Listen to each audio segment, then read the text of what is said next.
किल्ले सुवर्णदुर्ग, ज्याचा आरमार त्याचा समुद्र. हे सूत्र शिवरायांना चांगल्या प्रकारे माहिती होतं.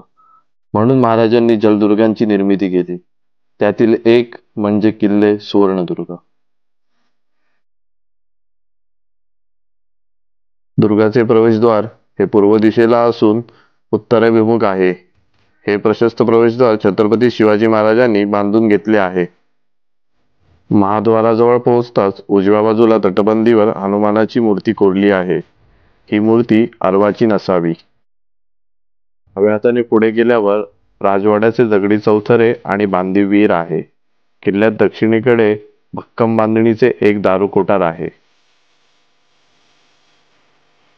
दुर्गाच्या पश्चिम तटाकडे एक चोर दरवाजा आजही सुस्थितीत असलेला दिसतो. पुढे उजव्या बाजूला गेल्यावर चौथऱ्याचे अवशेष पाहायला मिळतात.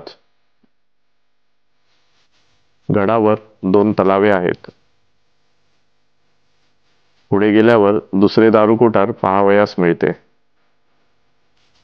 पश्चिमेकडील तटबंदीत असलेल्या 5 बुरुजांची रांग अप्रतिम दिसते. इसवी सन 1660 मध्ये छत्रपती शिवाजी महाराजांनी हा किल्ला आदिलशाहीकडून जिंकून घेतला व किल्ल्याची डागडुजी आणि पुनर्रचना केली, असा ऐतिहासिक कागदपत्रांमध्ये उल्लेख आढळतो. हा किल्ला त्या 12 किल्ल्यापैकी एक आहे जे एकत्रितरित्या युनेस्कोच्या Maratha military landscape of India नावाने जागतिक वारसा स्थळ म्हणून नोंदवण्यात आले आहे.